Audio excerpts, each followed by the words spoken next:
पुढच्या बातमीकडे वळूयात। अयोध्येमधील राम मंदिर दान चोरी प्रकरणी राऊतांनी आता एक ट्विट केलेलं आहे। ठाकरे सेनेने मंदिरासाठी दान केलेल्या 4 किलो चांदीच्या विटा गायब असल्याचं राऊतांनी म्हटलंय।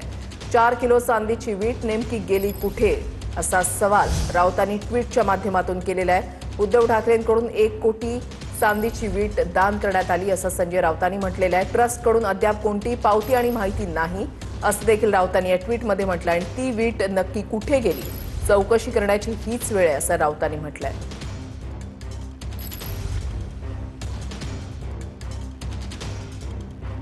अयोध्या राम मंदिरामधील दानाच्या चोरीच्या प्रकरणामध्ये आता एक मोठी घडामोड घडलेली आहे। जवळपास 15 दिवसानंतर देणगी चोरी प्रकरणामध्ये पहिला गुन्हा दाखल झालाय। अयोध्या राम मंदिरातील दान चोरी प्रकरणामध्ये आता पहिली अटक झाली आहे। अनुकल्प मिश्रा यांना अटक करण्यात आलेली आहे। 8 जणांच्या विरोधात गुन्हा दाखल करण्यात आलाय। राम मंदिराचे सर्वेसर्वा चंपत राय यांचं ही पद आता धोक्यात असल्याची सूत्रांची माहिती आहे। दिल्ली नियंत्रण कक्षाला अज्ञाताकडून एक धमकीचा फोन आला आणि मुंबईमध्ये आज बॉम्बस्फोट करणार असल्याचं सांगून हा फोन कट करण्यात आला। घटनेची गंभीर दखल घेऊन पोलिसांनी आता महत्त्वाची कार्यालय आणि प्रार्थनास्थळं असलेल्या ठिकाणी पोलिसांना सतर्क राहण्याच्या सूचना दिल्यात। फोन करणाऱ्या अज्ञात व्यक्तीचा पोलिसांकडून शोध सुरू आहे।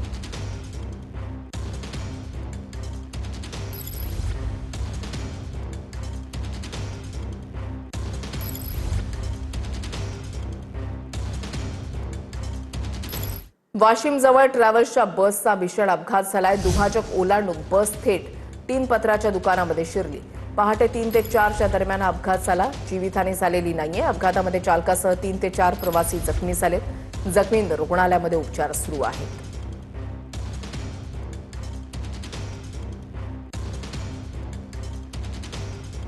छत्रपती संभाजीनगरच्या 4 व्यावसायिकांचा मध्य प्रदेशमध्ये अपघाती मृत्यू झालेला आहे। दिल्ली मुंबई एक्सप्रेसवेवर कारची ट्रकला जोरदार धडक बसली। मोबाईल ॲक्सेसरीज आणण्यासाठी दिल्लीला जात असताना अपघात झालेला आहे। चालकाचं नियंत्रण सुटल्यानं कारची ट्रकला धडक बसली। अपघातामध्ये 4 मृत्यू झालाय तर 2 जण गंभीर जखमी झाले।